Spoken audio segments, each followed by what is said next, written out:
चैत्र शुद्ध प्रतिपदा म्हणजे गुढीपाडवा आणि आपल्या हिंदू धर्मातील नवीन वर्षाचा पहिला दिवस आणि वर्षातील पहिला सण म्हणून आपण गुढीपाडवा साजरा करतो।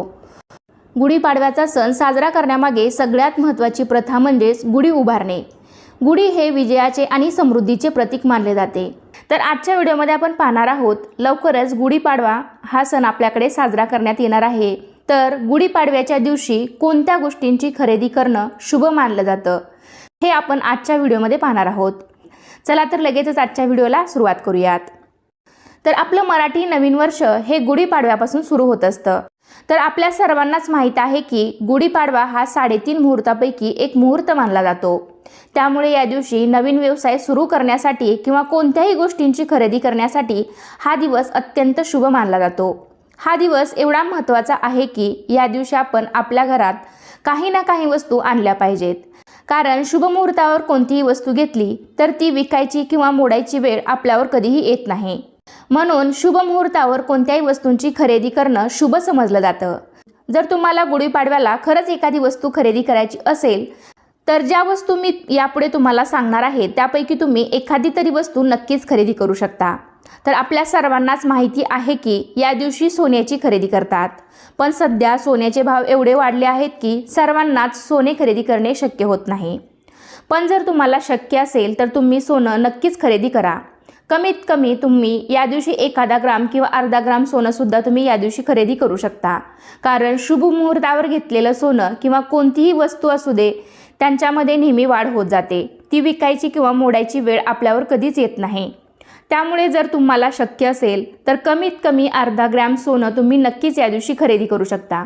किंवा मग तुम्हाला सोनं खरेदी करणं शक्य नसेल तर मग तुम्ही या दिवशी चांदीची सुद्धा खरेदी करू शकता। त्यामध्ये तुम्हाला कोणतीही देवासाठी वस्तू घ्यायची असेल तर ती खरेदी करू शकता किंवा मग चांदीची अंगठी सुद्धा तुम्ही या दिवशी खरेदी करू शकता। आणि तेही शक्य नसेल तर मग तुम्ही चांदीचा शिक्का तुम्हाला कोणत्याही सोनाराच्या दुकानामध्ये मिळून जाईल। तो अगदी स्वस्त मिळतो, अगदी तुम्ही छोटा जरी आणला तरी चालेल।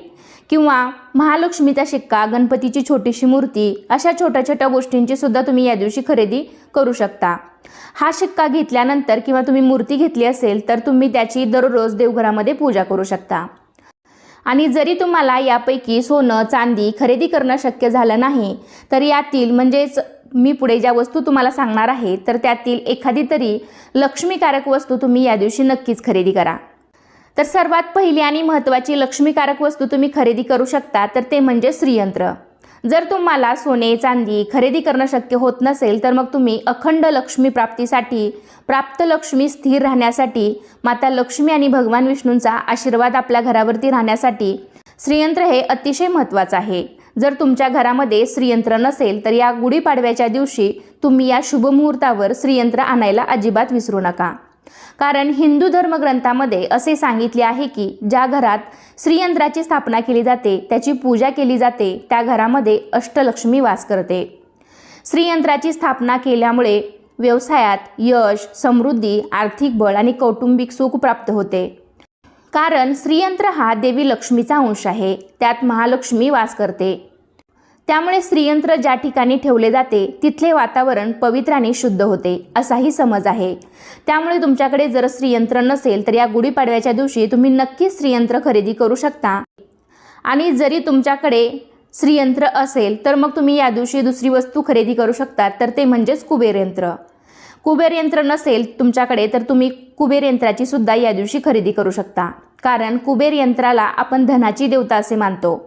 कुबेर यंत्राचे भरपूर असे लाभ आहेत।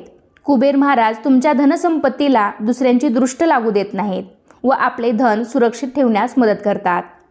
कुबेर यंत्राची स्थापना केल्यामुळे धन येण्याचे मार्ग खुलतात आणि धनप्राप्ती होते। तसेच व्यापारी लोकांसाठी हे यंत्र खूप लाभकारी आहे। या यंत्रामुळे व्यापारी वर्गाचे इन्कम वाढते असे मानले जाते। त्यामुळे या दिवशी तुम्ही कोणत्याही एका यंत्राची स्थापना करू शकता आणि जरी तुमच्याकडे दोन्ही यंत्र नसतील तर ते सुद्धा तुम्ही या दिवशी खरेदी करू शकता। यानंतरची तिसरी वस्तू आहे तर ती म्हणजेच गजलक्ष्मी। गजलक्ष्मी जर तुम्हाला घ्यायची असेल त्यांनी या गुढीपाडव्याच्या शुभ मुहूर्तावर नक्कीच गजलक्ष्मी खरेदी करू शकता। आता मी ज्या काही तुम्हाला 2-3 वस्तू सांगितल्या त्या तुम्ही गुढीपाडव्याच्या दिवशी नक्कीच खरेदी करू शकता। कारण शुभ काळात केलेले कार्य किंवा खरेदी नेहमी शुभ फळ देत असते। आणि जरी अशा वस्तू ज्यांना घेणं शक्यच होत नाही तर त्यांनी कमीत कमी या नवीन वर्षाची सुरुवात नवीन वस्त्र घेऊन तरी नक्कीच करावी। मग ते कुणालाही तुम्ही घेऊ शकता, लहान मुलांसाठी घ्या किंवा मोठ्यांसाठी घ्या, तुम्ही कोणालाही घेऊ शकता। एखादी साडीसुद्धा तुम्ही या दिवशी खरेदी करू शकता किंवा आपल्या घरामध्ये जर लहान मुले असतील तर त्यांनाही तुम्ही ड्रेस वगैरे घेऊ शकता। तसेच बरेच लोक या दिवशी वाहन पण खरेदी करतात। जर तुमची परिस्थिती चांगली असेल तर अर्थात तुम्ही या शुभ मुहूर्तावर वाहन खरेदीसुद्धा करू शकता किंवा तुमच्या घरामध्ये लहान बाळ असेल तर त्याच्यासाठी तुम्ही छोटीशी सायकलसुद्धा खरेदी करू शकता। आणि जरी तुम्हाला या वस्तूंपैकी कुठलीही वस्तू खरेदी करणं शक्य होत नसेल किंवा तुम्हाला घ्यायची नसेल तर मग तुम्ही स्वामी महाराजांची मूर्तीसुद्धा आपल्या घरामध्ये आणू शकता आणि याच दिवशी स्वामी महाराजांची आपल्या देवघरात प्राणप्रतिष्ठासुद्धा करा। मूर्ती किंवा फोटो जर तुम्हाला घ्यायचा असेल तर या दिवशी तुम्ही मूर्ती किंवा फोटो आणून प्राणप्रतिष्ठा करा किंवा मग दुसऱ्या दिवशीही स्वामी समर्थ प्रकट दिन असतो तर त्या दिवशी स्वामींची मूर्ती आणून प्राणप्रतिष्ठा केली तरीही चालेल। याशिवाय अनेक लोक आपल्या घरामध्ये बऱ्याच वस्तू घेतात। कोणी टीव्ही घेतं, फ्रीज, कोणी ओव्हन घेतं, कोणत्याही इलेक्ट्रॉनिक वस्तू म्हणजे तुम्हाला जे हवं असेल तर या शुभ मुहूर्तावर नक्कीच खरेदी करू शकता।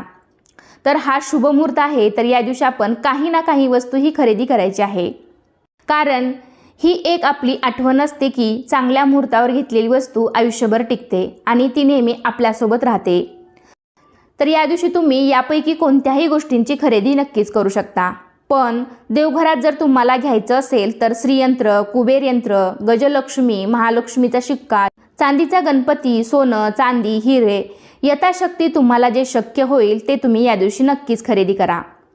आणि जरी तुम्ही यातील एखादी वस्तू खरेदी केली असेल तर आपल्याकडे कुठलीही नवीन वस्तू आणली तर त्याची पूजा करण्याची प्रथा आहे। म्हणजे तुम्ही कोणतीही वस्तू घरात नवीन आणल्यावरती त्याची पूजा करायची आहे, अशी प्रथा आपल्याकडे आहे। कुठलीही नवीन वस्तू आपण घरामध्ये आणली तर आपण त्याची प्रथम पूजा करतो। मग ती कोणती इलेक्ट्रॉनिक वस्तू असो, फक्त वस्त्र जर घेतले तर आपण त्याची पूजा करत नाही, बाकी कोणतीही वस्तू घेतली तर आपण त्याची पूजाही करत असतो। मग तुम्ही टीव्ही असेल, फ्रीज असेल किंवा अजून कुठलीही सायकल किंवा वाहन खरेदी अजून काहीही तुम्ही या दिवशी खरेदी केलं असेल तर आपल्याकडे त्याची पूजा करण्याची पद्धत आहे। तर या गुढीपाडव्याच्या शुभ मुहूर्तावर तुम्हाला यापैकी कोणत्याही वस्तू खरेदी करायच्या असतील तर नक्कीच खरेदी करा आणि त्याची पूजा करा। तर कसा वाटला तुम्हाला आजचा व्हिडिओ नक्कीच मला कमेंटद्वारे सांगा। व्हिडिओ आवडला असेल तर व्हिडिओला लाईक करा, तुमच्या फ्रेंड फॅमिलीमध्ये शेअर करायला विसरू नका आणि असे छान छान माहितीपूर्ण व्हिडिओ पाहण्यासाठी आजच आपल्या चॅनेलला सुद्धा नक्की सबस्क्राईब करा। चला तर पुन्हा भेटूया अशाच एका छानशा आणि माहितीपूर्ण व्हिडिओमध्ये। तोपर्यंत धन्यवाद। सर्वांना श्री स्वामी समर्थ। तुम्हा सर्वांना आपल्या चॅनेलतर्फे मराठी नवीन वर्षाच्या आणि गुढीपाडव्याच्या अगदी मनपूर्वक खूप खूप शुभेच्छा।